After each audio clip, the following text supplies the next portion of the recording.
Donc pour la partie du milieu, c'est assez simple, d'accord. Donc je vais tout de suite la mettre en place. Donc je vais bien sur le titre, et je vais moi coller en place. Voilà. Alors, on va quand même regarder en détail. Donc ici, je vais masquer ça. Ça, je n'en ai pas besoin. Voilà. Donc le travail, c'est de mettre l'adresse du site. Voilà, alors j'ai mis le mot Mountain en gras, tout simplement.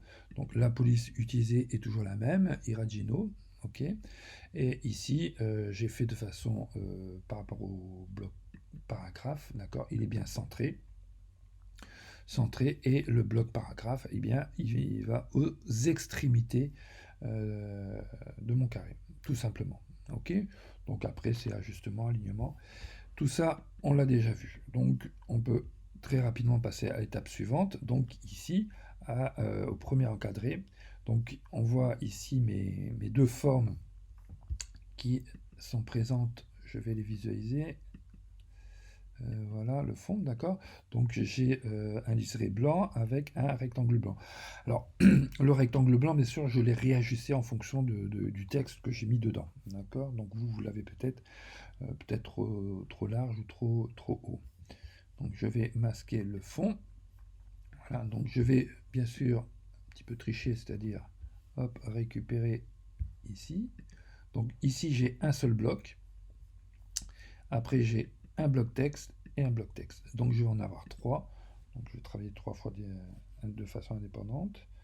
Donc je vais copier celui-ci et je vais aller le mettre ici directement en place.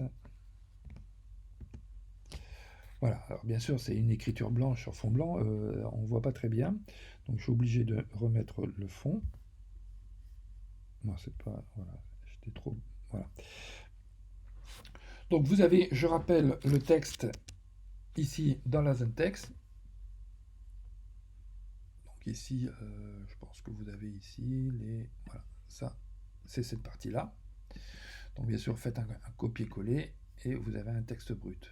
Donc idem, hein, je remets la couleur bleue du fond, donc vous savez comment opérer. Et après, c'est un choix de police.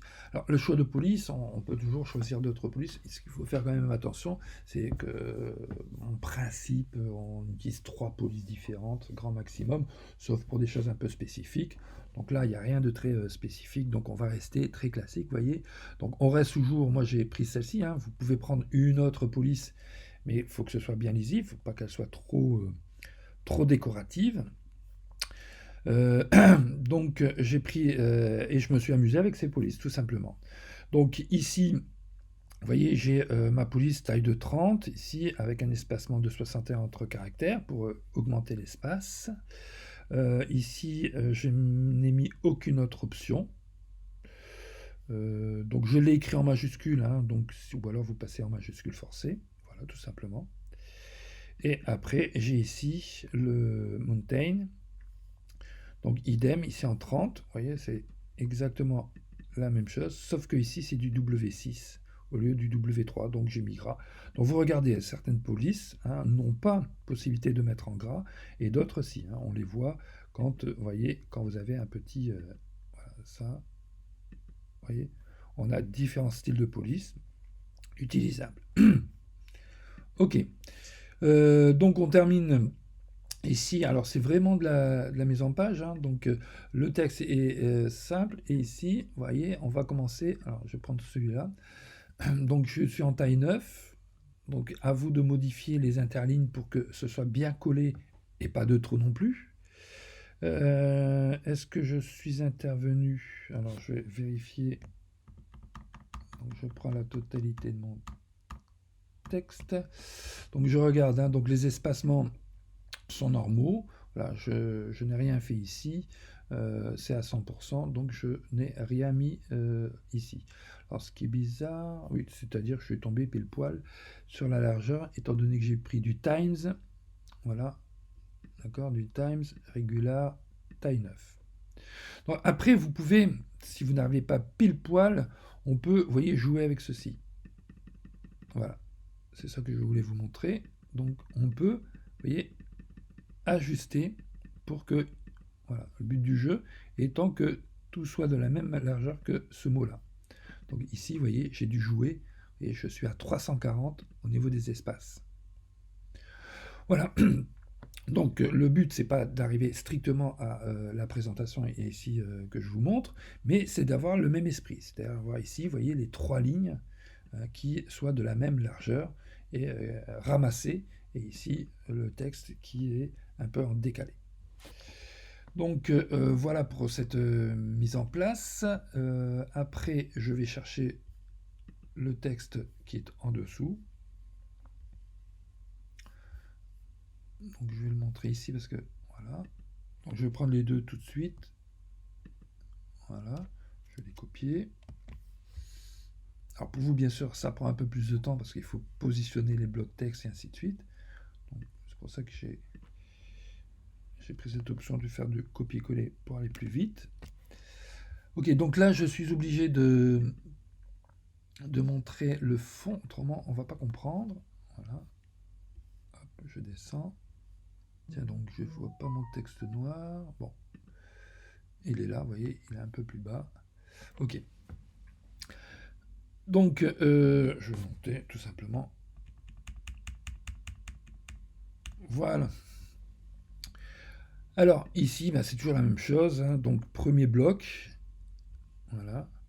Et j'ai centré, j'ai redimensionné mon bloc pour qu'il soit à la taille du liseré blanc.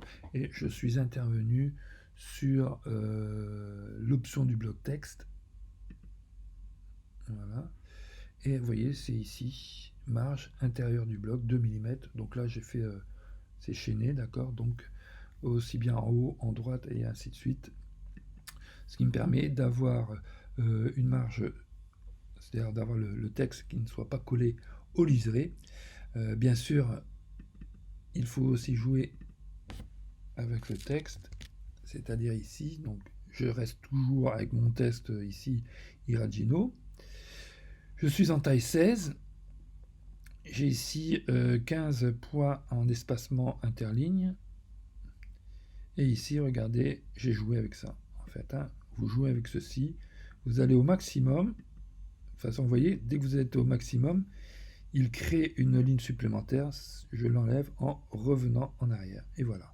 D'accord? De cette façon, j'arrive à avoir quelque chose qui soit suffisamment espacé. Le but étant, bien sûr, de remplir le cadre.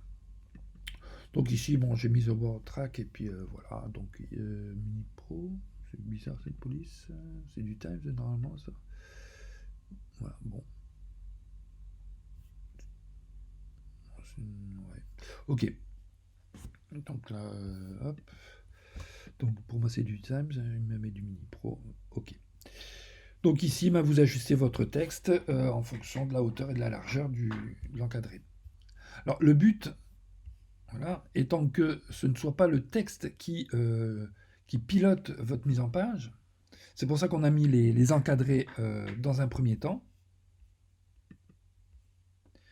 Donc voilà. Hein, donc ici, je vais faire fenêtre, affichage. Non, plutôt affichage directement. Affichage. Alors, format de l'épreuve. Ajuster à la page fenêtre. Voilà. Ok. Donc ici, hein, je dis, il ne faut pas que ce soit le texte qui pilote la mise en page, mais plutôt la mise en page qui pilote le texte. C'est-à-dire qui vous met des contraintes dans la justification, les alignements, les polices, la casse étant en majuscule, minuscule, ou la grâce, c'est-à-dire étant un texte en gras ou pas, voilà, qui permettent de gérer tout ça de façon à ce que le document soit équilibré. Donc voilà, le document est fini. On verra maintenant par la suite comment exporter, enregistrer pour la production en imprimerie.